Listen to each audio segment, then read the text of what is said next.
ஒரு 40 இயர்ஸ்க்குள்ள இருக்காங்கன்னா நிச்சயமாக முடிகள் வளர ஆரம்பிக்கும். அதுல எந்த டவுட்டுமே வேண்டாம். ஹேர் ஃபால் வந்து ரொம்ப ஈஸியா கிளியர் பண்ணலாம். என்ன ஏஜ்ல இருக்காங்க ஃபர்ஸ்ட் அப்படின்னு பார்க்கணும். நிறைய பேர் டீனேஜ்ல இல்ல யங் அடல்ட்ஸ் கேட்கிற கொஸ்டின் என்னன்னா, எனக்கு திரும்ப growth வருமா? நிச்சயமா வரும். ஒரு 40 இயர்ஸ்க்குள்ள இருக்காங்கன்னா நிச்சயமாக முடிகள் வளர ஆரம்பிக்கும். அதுல எந்த டவுட்டுமே வேண்டாம். என்ன கண்டிஷன்ல இருந்தாலும். இப்போ சிலருக்கு வந்து பார்த்தோம்னா இந்த ஃபங்கல் இன்ஃபெக்ஷன் இருக்கும் ஹேர்ல. அலோபேஷியா ஏரேட்டான்னு சொல்லுவோம். ரவுண்ட் ரவுண்டா சில இடங்கள்ல இருக்கும். ஸ்கார் மாதிரி அப்படியே ஷைனிங் ஆயிடும் அந்த இடத்துல மட்டும். ஐயோ எனக்கு அவ்வளவுதான் முடி போயிடுச்சு வராதுன்னு நினைப்பாங்க. இந்த ஃபங்கல் இன்ஃபெக்ஷனுக்கான மெடிசின்ஸ் கரெக்டா எடுக்கும்போது நிச்சயமா நியூ growth வரும்.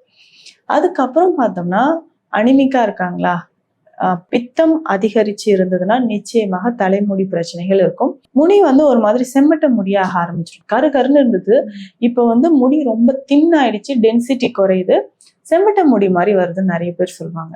இதுக்கு ரீசன்மே வந்து என்னன்னு பார்த்தோம்னா பித்தம் தான். ஸோ அந்த பித்தத்தை வந்து பேலன்ஸ் பண்ணணும்.